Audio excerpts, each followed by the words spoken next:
السلام عليكم ورحمة الله وبركاته. إن شاء الله الجميع يكون بخير وبصحة جيدة في أحسن الأحوال. مع هذا الطبق التقليدي الجميل رايحة نتقاسم معكم اليوم وصفة الحصيدة، وصفة من الزمن الجميل نتذكر بها الجدات والأمهات. تجي بزاف خاصة في فصل الشتاء، وهذا الطبق يقدم للضيوف اللي يجوا على غفلة. هكذا زمان كانوا الضيوف كي يجوا على غفلة يوجدوه ليه ما يحتاجش وقت كبير، ويقدموه ويكون طبق مشبع وجميل.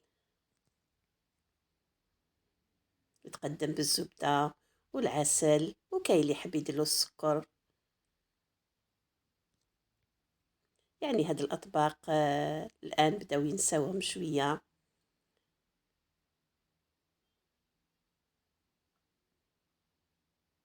هكذا هو سخون هكذا ونديرولو الزبدة. زمان كانوا يديروا الزبدة الحرة ونضيفولو عسل النحل، هكذا طبيعي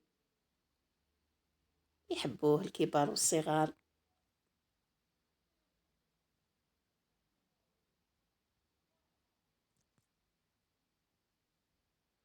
روحوا معايا نوجدوا الوصفة كيف. هنايا عندي بسم الله عندي 4 كيسان تاع الماء وكاس تاع سميد عفوا موايا متوسط. نحتاج ملح حسب الرغبة، ونحتاج قدرة ملعقة تاع الخشب. هنايا جبت هكذا هذيك القدرة نفرغ هذاك الماء. 4 كيلات ديري بالكيل اللي حبيتي. وحنا زمان كنا يديروها هكذا بلا ما يعبروا، عينهم هي ميزانهم حتى يطيب هذاك السميد كامل وتكون الوصفة واجدة.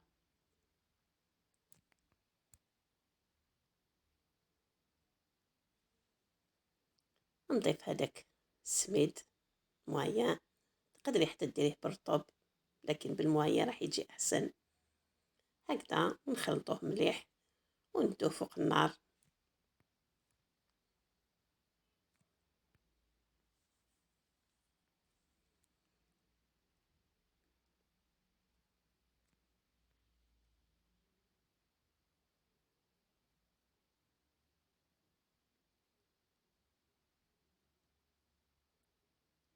حتى كنا نديرو الأطفال الصغار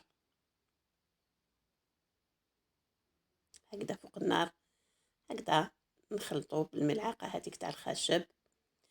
بعد ما يبدا يدير في هذيك الفقاعات يبدا يغلي، نقصوا النار نخلوها قليلة هادية ونستمروا هكذا في التخليط بلا ما تحبسي. هكذا ما نحبسوش، هكذا بهذيك الملعقة، سينو هذاك السميدة حيهبط للقاع تاع القدرة. عفوا.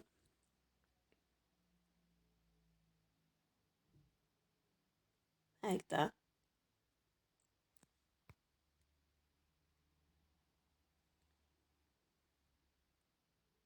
هنايا مازالت شوية كي تهبط هكذا من الغرفة تهبط فاسيلمون، يعني مازالت شوية. هكا نستمر في التحريك.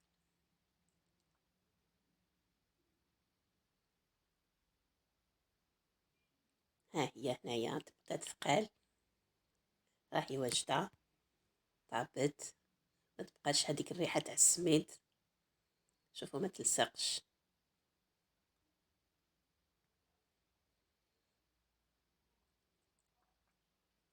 نطفي عليها ونوجدوها في طبق تقديم. ها هي ونجيبو الصحن نفرغوها.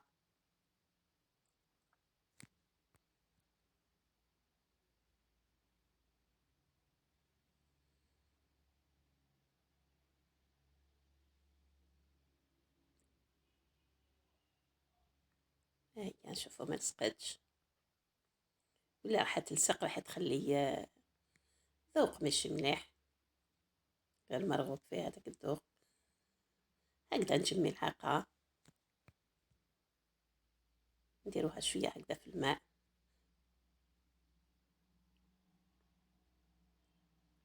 ونسكمو هذاك الوجه ونديروها بوي هكذا في الوسط.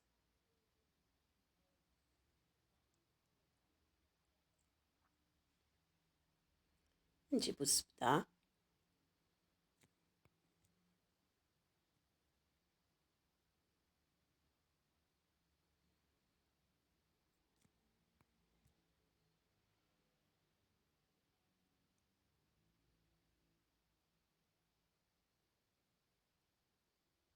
نضيفو العسل. وهاد الوصفة كانوا يوجدوها في أي وقت، يعني كي يجيك الضيف يكون ما يجي على غفلة هكذا في الصباح مع العشية، وقت اللي حبيتي ليه يروحوا للمطبخ يوجدوها ويقدموها. طبق غني.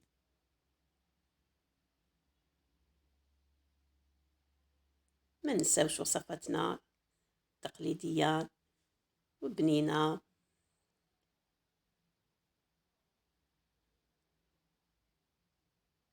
إن شاء الله تعجبكم هاد الوصفة تاع اليوم،